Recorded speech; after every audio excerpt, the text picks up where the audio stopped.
విరిచే నల్లని ముసుగులతో విషమించే అసురుల విసురులతో వలలో చిక్కిన గువ్వలా వరదకు బెదిరిన లేగలా విలవిలలాడుతున్నావు నీ వేదన తీర్చేవారెవరు విధి వంచిత విషవలయిత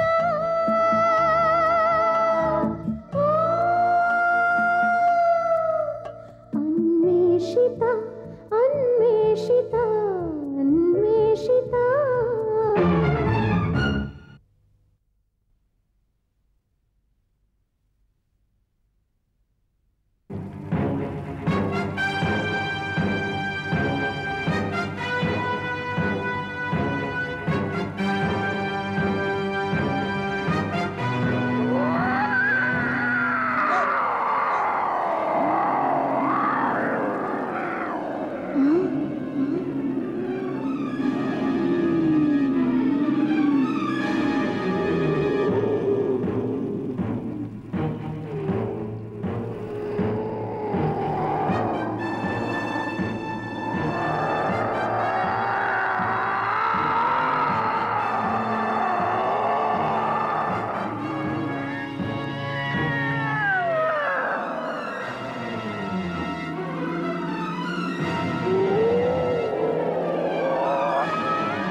రండి.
బబ్లు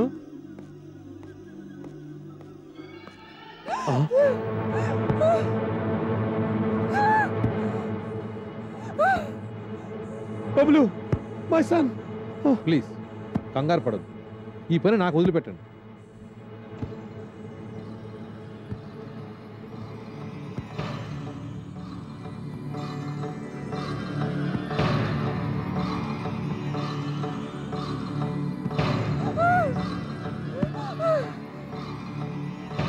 అనిరుద్, నీకేం కాదు. నీకు కనిపిస్తున్న ఆకారాలు ఆ దుష్టులు సృష్టించిన ఆదిబోధికాలు. సూక్ష్మ శరీరంలో విహరిస్తున్న నువ్వు నీ మనోశక్తితో వాటిని మటుమాయం చేయగలవు. కానీ ఇవాళ కాదు, ఇవాళకి తిరిగి వచ్చే. Relax Anirudh. Come back, come back. నువ్వు బాగా అలసిపోయావు. నీ శరీరం విశ్రాంతి కోరుకుంటావు. నువ్వు ఇప్పుడు రిలాక్స్ అవుతావు. నువ్వు ఇప్పుడు సురక్షితంగా ఉన్నావు. నీకు ఇక్కడ హాయిగా ఉంది. నీకిప్పుడు ఏ బాధ లేదు. నీకిప్పుడు హాయిగా సుఖంగా నిద్ర వస్తుంది. నిద్ర, నిద్ర. బ్యూటిఫుల్ స్లీప్, స్లీప్,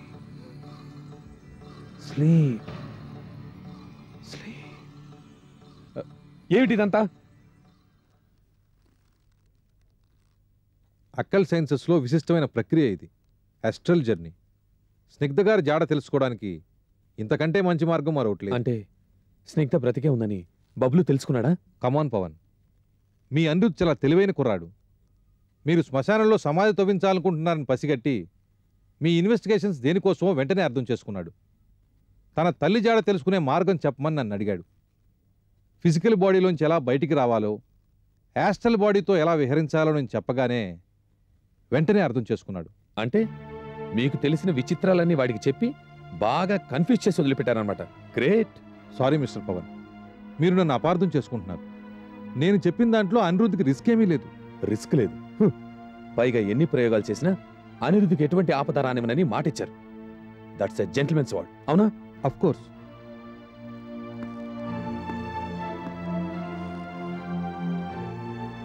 మరేమిటి ఇదంతా? ఇవాళ ఎక్స్పెరిమెంట్లో ఇలాంటి పరిణామాలుంటాయని ముందే ఊహించకపోవడం నా పొరపాటే. అనిరుద్ సూక్ష్మమండలాల్లో విహరించి వస్తాడనుకున్నాను. కానీ స్నిగ్ధ గారి ఆచూకీ కూడా తెలుసుకుని వచ్చుంటాడు తను. అందుకే విచ్కల్ట్ వాళ్ళు తను ఇలా అటాక్ చేసి ఉండొచ్చు. దీన్నే సైకిక్ అటాక్ అంటారు పవన్.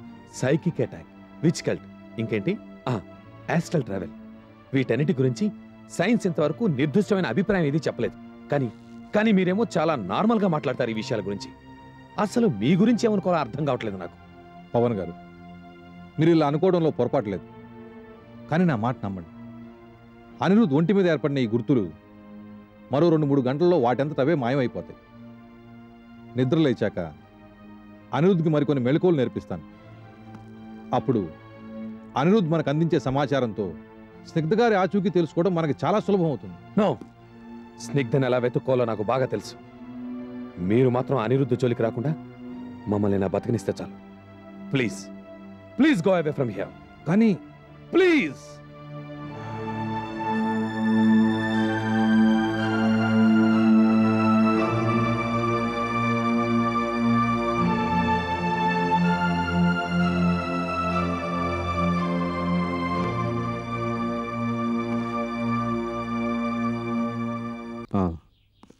నువ్వు లోయర్ కోర్టుకి వెళ్ళి పాస్ ఓవర్ అడుగు, నేను హైకోర్టుకి వెళ్ళి వస్తాను. అలాగే సార్. పద. శ్యామ్, శ్యామ్, స్నిగ్ధ బ్రతికే ఉందిరా. రియల్లీ? అంటే ప్రొఫెసర్ గౌతమ్ చేసిన అనాలిసిస్ పూర్తయింది శ్యామ్. 7 ఏళ్ల క్రితం చనిపోయింది స్నిగ్ధని మనమంతా పొరపాటు పడ్డాం. కానీ నిజానికి చనిపోయింది మస్తానమ్మ. ఓ ఐ సీ. మరి స్నిగ్ధ ఎక్కడుందిరా? అదే ఇప్పుడు మనం కనుక్కోవాలి. శ్యామ్ ప్లీజ్, మనం ఒకసారి పోలీస్ కమిషనర్ ఆఫీస్కి వెళ్ళాలి. తప్పకుండా. రవిచంద్ సార్, నువ్వు కోర్టుకి వెళ్ళి ఆ కేసులో పాస్ అవుట్ తీసుకో. పదరా.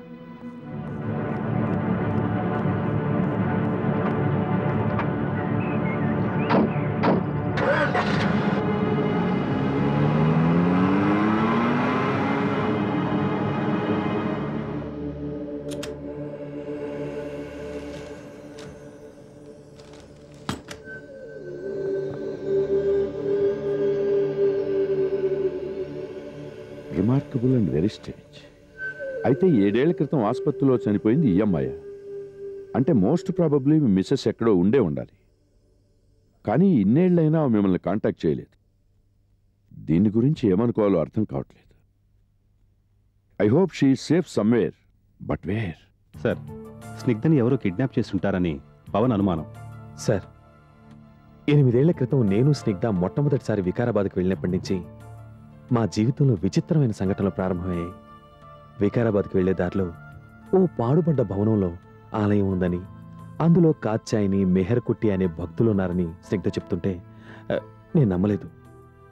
దానికి తగ్గట్టుగానే మీ డిపార్ట్మెంట్ వాళ్ళు కూడా ఇన్వెస్టిగేట్ చేసి అక్కడ ఏం లేదని తేల్చి చెప్పారు. అలాగే మేమిద్దరం సిటీలో లేనప్పుడు స్నిగ్ధ మా ఆవిడ్ని తీసుకుని మళ్ళీ ఆ భవనానికి బయలుదేరింది. Is it? మరి అక్కడ ఆలయం కనపడదా వాళ్ళకి? లేదు సార్, అక్కడేమీ కనిపించలేదు వాళ్ళకి. ఇదంతా స్నిగ్ధ ఇమాజినేషన్ అని, తనేదో సైకలాజికల్ ప్రాబ్లం ఎదుర్కొంటుందని ఆమె మాటలు అంత సీరియస్గా పట్టించుకోలేదు. కానీ మాకు దొరికిన కరకింకర బొమ్మ గురించి ఆర్కియాలజిస్ట్గా చాలా వివరాలు సేకరించాను. వాటిని బట్టి చూస్తుంటే స్నిగ్ధ చెప్పిన దాంట్లో కూడా కొంచెం వాస్తవం ఉందనిపిస్తోంది. అయినా నెగ్లెక్ట్ చేశాను. అసలు నేను యూకే వెళ్లకుండా ఉంటే ఇదంతా జరుగుండేది కాదు. మీరు అప్పట్లో రాసి పంపించిన నోట్స్ నేను కూడా చదివాను పవన్ గారు. కరకింకర ఉపాసకులు ప్రపంచవ్యాప్తంగా ఎలా ఆరాధనలు జరుపుతారో చెప్పారు అందులో. As a matter of fact, witchcraft activity గురించి మళ్ళీ ఇంటర్పోల్ నుంచి మాకు రెడ్ అలర్ట్ వచ్చింది. వాళ్ళ స్టడీ ప్రకారం హైదరాబాద్ చుట్టుపక్కల ఎక్కడో వాళ్ళ రహస్య సమావేశం ఏదో జరగబోతోందిట. టూరిస్టుల మీద నిఘా వేసి ఉంచమని మా స్పెషల్ స్క్వాడ్కి ఆర్డర్స్ ఇచ్చాం. అయితే కరకింకర మళ్ళీ నిద్రకు ఉపక్రమిస్తున్నాడు అనమాట. వాట్? అవును సార్, నేను చదివిన పుస్తకాల్లో రాసిందే నిజమైతే ప్రతి 121 సంవత్సరాలకు ఒకసారి కరకింకర నిద్రలోంచి లేస్తాడు. అలా మేల్కొన్న కరకింకర 9 సంవత్సరాల పాటు మెలకుగా ఉండి మళ్ళీ నిద్రలోకి జారుకునే ముందు భక్తులందరికీ కోరుకున్న వరాలిస్తాడని నమ్మకం ఉంటుంది. లెక్కలను బట్టి చూస్తే 1868 సంవత్సరంలో నిద్రలోకి జారుకున్న కరకింకర మళ్ళీ 1989 సంవత్సరంలో నిద్రలోంచి మేల్కొన్నాడు. 1989 అంటే నీ థీరీ ప్రకారం 9 సంవత్సరాలు కలుపుకుంటే 1998. Exactly, you're correct. సార్, మనం ఇంకా ఆలస్యం చేయకూడదు. స్నిగ్ధ చనిపోలేదని మనకు బలమైన ఆధారాలు దొరికాయి కాబట్టి మీరు ఎలాగైనా ఆ కరకింకర ఆలయం ఎక్కడుందో కనుక్కుని. మీరు చెప్పదలుచుకుంటోంది అర్థమైంది పవన్. దీన్ని బట్టి చూస్తుంటే ఆ ఇంటర్పోల్ వాళ్ళు సూచించిన సమావేశం ఎక్కడో కాదు, వికారాబాద్లోనే జరుగుతుండొచ్చు. Let's see. నేను మా స్పెషల్ స్క్వాడ్ వాళ్ళకి ఇన్ఫర్మేషన్ పంపిస్తాను. ఆ పాడుబడ్డ భవనమే గనక వాళ్ళ స్థావరం అని తెలిస్తే అక్కడున్న వాళ్ళని అదుపులోకి తీసుకోవడానికి సిఆర్పిఎఫ్ బెటాలియన్ని పంపించమంటాను. అండ్ ఐ హోప్ మీ మిస్సెస్ స్నిగ్ధ ఆచూకీ కూడా మనకు తెలియవచ్చు. మీరు ఎంత త్వరగా మీ ఫోర్స్ని అక్కడ పంపిస్తే అంత మంచి సార్. నేను వికారాబాద్కి రేపే బయలుదేరి వెళ్తున్నాను. మీ యాంగ్జైటీ నాకు అర్థమైంది. ఓకే పవన్ గారు, ఇంకేమైనా ఇన్ఫర్మేషన్ దొరికితే డైరెక్ట్గా నాకు ఫోన్ చేసి చెప్పండి. Thank you sir. Okay, thank you sir.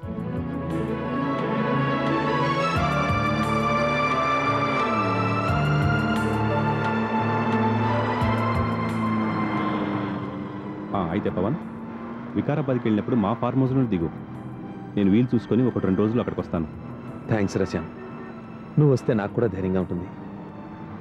అసలు ఇదంతా దేనికి దారి తీస్తుందో నాకేం అర్థం కావటం లేదు.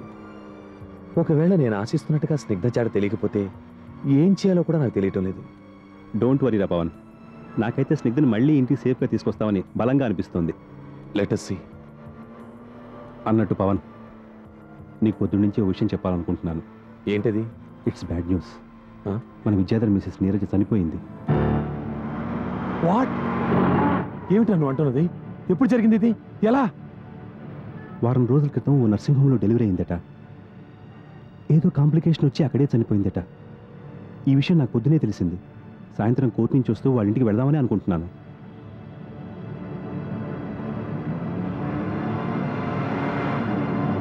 ఏమిట్రా ఇటు వెళ్తున్నావు? విద్యాధర్ ఇంటికి.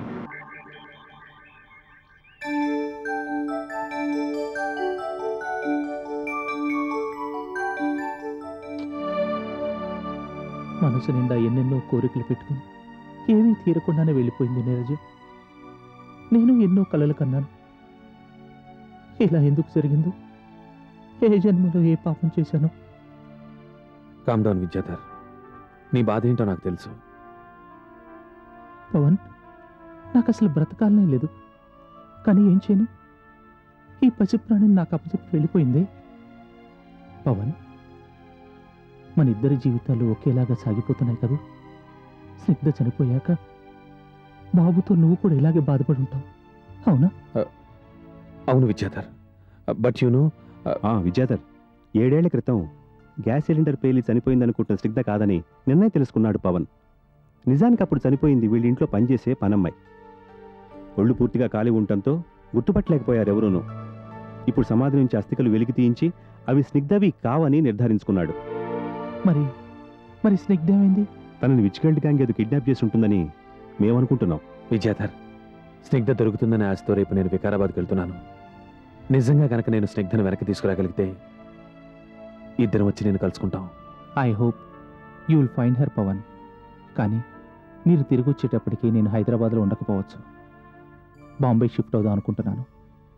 అక్కడ మా దూర బంధువు ఒక ఆవిడుంది. ఈ చిన్నారి ఆలనా పాలన ఇక నుంచి ఆవిడే చూసుకుంటుంది. నెక్స్ట్ వీక్ మరో సెషన్ ఉంటుంది. అప్పటి వరకు నేను ఇచ్చిన మందులు వాడండి. ఓకే?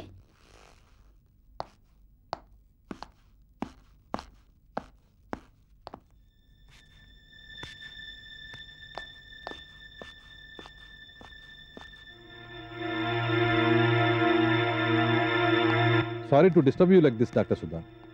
పవన్ గారి ఇంటికి వెళ్తే తాళం వేసింది. ఎక్కడికి వెళ్ళారో మీకు ఏమైనా తెలుసా? పవన్ గారు లేరు, వికారాబాద్ వెళ్ళారు. అంటే స్నిగ్ధ గారి కోసం అనుకుంటాను. నాకు సరిగా తెలీదు. మరి అనిరుద్? అనిరుద్ అనిరుద్ ఇక్కడే నా దగ్గరే ఉన్నాడు. ఒకసారి పిలుస్తారా? ఎందుకో? కొంచెం అర్జెంటుగా మాట్లాడాలి. ఇప్పుడు కుదరదు, ఇందాకే నిద్రపోయాడు. పర్వాలేదు, ఒకసారి లేపండి. వద్దండి, అనిరుద్ని డిస్టర్బ్ చేయడం నాకు ఇష్టం లేదు. Doctor Sudha, please. అనిరుద్ నేను ఇప్పుడు కలవటం చాలా అవసరం. మొన్న రాత్రి అనిరుద్ యాస్ట్రల్ జర్నీ చేశాడు, కానీ కొన్ని మెళుకువలు తెలియకపోవడం వల్ల ఇబ్బందులు పడ్డాడు. మళ్ళీ ఈరోజు తన సూక్ష్మ శరీరంతో బయటకు వస్తాడని నాకు అనిపిస్తుంది. అలా చేయకముందే వాడిని నేను కలవాలి, లేకపోతే... ఇవాళ అలాంటిదేం జరగదు ప్రొఫెసర్ ఆత్మ. అనిరుద్ ఇప్పుడు నా మెడికల్ సూపర్విజన్లో ఉన్నాడు. డిస్టర్బ్ కాకుండా నిద్రపోవడానికి ఇందాకే నిద్ర మాత్రలు డోస్ ఇచ్చాను. నిద్ర మాత్రలు ఇచ్చారా? మీరు చేసిన పని ఏమిటో మీకు తెలుసా? యాస్ట్రల్ జర్నీలో ఉన్న వారి మీద సైకిక్ అటాక్ జరిగితే వారు వెంటనే సూక్ష్మ శరీరంతో భౌతిక శరీరంలోకి వచ్చి చేరుకుంటారు. కానీ నిద్ర మాత్రలు మత్తు పదార్థాల ప్రభావంలో ఉంటే అలా వచ్చి చేరుకోలేరు. అనిరుద్ ప్రాణాలకు మీద తెచ్చారే, ప్లీజ్ వాడిని వెంటనే లేపండి. మిగతా విషయాలు నేను చూసుకుంటాను. నో, వీలు పడదు. అనిరుద్కి ఏం జరిగినా బాధ్యత నాది. Why don't you understand? Anirudh పైన ఉన్నాడా?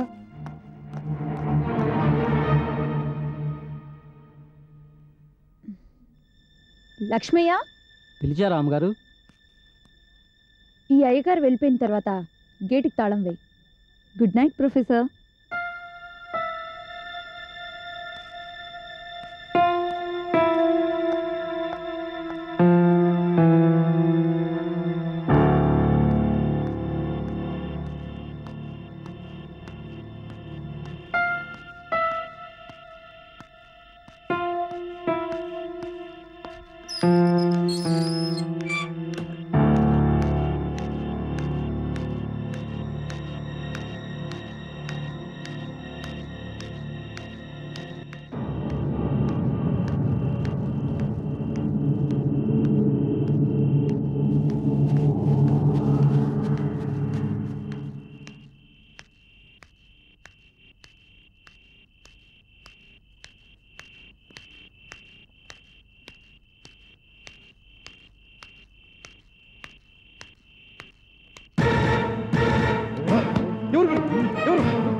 ఏడేళ్ల క్రితం దిక్కు తోచక ఇలాగే నీ సహాయం కోరి నీ దగ్గరికి వచ్చాను.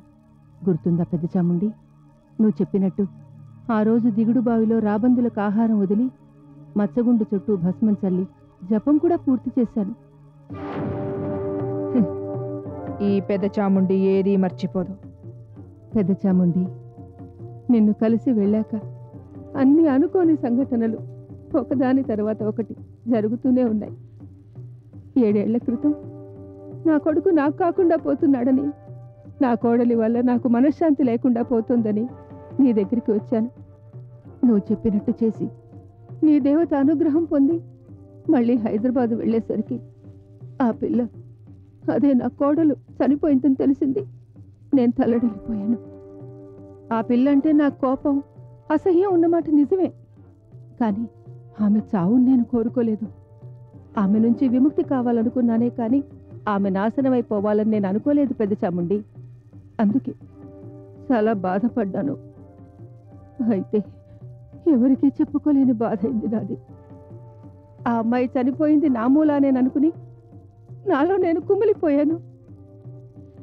అలా బాలింతరాలెవరైనా హఠాత్తుగా కోరికలు తీరకుండా చనిపోతే ప్రతీకార వాంఛతో ఆమె ఆత్మ పరిభ్రమిస్తుందని విని హడిలిపోయాను. నా బతుకే ఒక పీడకలలా అయిపోయింది పెద్ద చాముండి.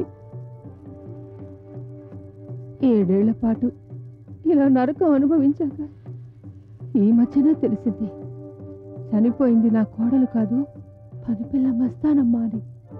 నాకు తెలుసు, చనిపోయింది నీ కోడలు కాదని నాకు ఆనాడే తెలుసు. నిజానికి ఆనాడు నిన్ను నా దేవత అనుగ్రహించింది కాబట్టే నీ పంచన చేరి నీ మనసులో విషబీజాలు నాటిన మంత్రగత్తె బూడిదైంది. నువ్వు చెల్లించిన ముడుపుకి ప్రసన్నమయ్యి నీకు పట్టిన పీడ విరగడయ్యేట్టు చేసింది నా దేవత. సరే, అదంతా గతం. ఇప్పుడు నువ్వెందుకొచ్చావో చెప్పు. పెద్ద చాముండి, చనిపోయిందనుకున్న నా కోడలి కోసం మా అబ్బాయి వెతుకుతున్నాడు. అతడి ప్రయత్నం ఫలించకూడదనుకుంటున్నావా? వాడు సంతోషంగా ఉండగలిగితే నాకు కావాల్సింది అంతకంటే ఇంకేం లేదు పెద్ద చామండి. కానీ 7 ఏళ్ల పాటు ఎవరి దగ్గర ఉన్న ఆ అమ్మాయి ఇప్పుడు తిరిగి వచ్చి మళ్ళీ సవ్యంగా కాపురం చేస్తుందంటావా? పైగా వాళ్ళెవరో క్షుద్ర మాంత్రికులట. వాళ్ళకి బందీగా ఉంది అనుకుంటున్నాడు మావాడు. చిక్కు సమస్యల్లో పడ్డావు రాజేశ్వరి. నీ కొడుకు ఆమెను వెతక్క మానడు. త్వరలో ఆమె ఇంటికి తిరిగి వస్తుంది. కానీ మామూలు మనిషిగా కాదు, వాళ్ళ మనిషిగా వస్తుంది. 7 ఏళ్లగా వాళ్లతో చేసిన సహవాసం ఆమెను పూర్తిగా మార్చేసింది. అక్కడి వాసనలతో మీ గడప తొక్కిందంటే అరిష్టం.